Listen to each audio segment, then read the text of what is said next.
రైతులను ప్రజా సమస్యలను వదిలేసి మోడీ రాజకీయాలు చేస్తున్నారని ఢిల్లీలో ఫైర్ అయ్యారు సిపిఐ జాతీయ కార్యదర్శి నారాయణ. ఇండియా కూటమి బలపడుతుందని చెప్పారు. దేవుళ్లను కలిసే మోడీ సమస్యల్లో ఉన్న ప్రజలను ఎందుకు కలవరని ప్రశ్నించారు. అడ్మినిస్ట్రేషన్ను ఉపయోగించుకుంటూ ప్రతిపక్షాలను భయభ్రాంతులకు గురి చేస్తున్నారని మండిపడ్డారు. రాముడిని కృష్ణుడిని అడ్డం పెట్టుకుని బీజేపీ ఓట్లు దండుకునే ప్రయత్నం చేస్తోందన్నారు నారాయణ.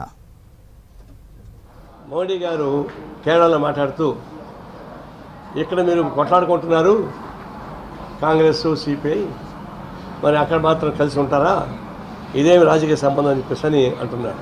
మా పోరాటం బీజేపీకి వ్యతిరేకంగా ఉంటుంది. బీజేపీని ముందుకు రానికుండా చేయడానికి కావాల్సిన పోరాటాలు ఉంటాయి. మొట్టమొదటి నుంచి కూడా కేరళలో కాంగ్రెస్ లెఫ్ట్ రెండే నడుస్తూ ఉన్నాయి. గత ఎన్నికల్లో కూడా ఆడ మేము పోటీ చేసుకున్నాం, మేము ఒంటిగా లేదు. అక్కడ ఎవరు గెలిచినా సెంటర్లో బీజేపీకి వ్యతిరేకంగానే ఉంటాం. అంతకుముందు గెలిచినా కానీ ఇప్పుడు కూడా మేము పోటీ చేసుకున్నా తప్పనిసరిగా ఎవరు గెలిచినా సరే సెంటర్లో బీజేపీకే వ్యతిరేకంగా ఉంటాం తప్ప మీకు అనుకూలంగా ఉండే ప్రసక్తి లేదు.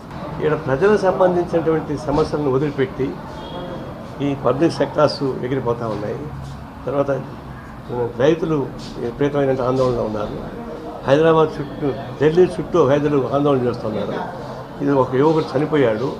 వాళ్ళు ఎట్టి పరిస్థితుల్లోనూ మాకున్నటువంటి డిమాండ్స్ వదిలిపెట్టని అంటూ ఉన్నారు.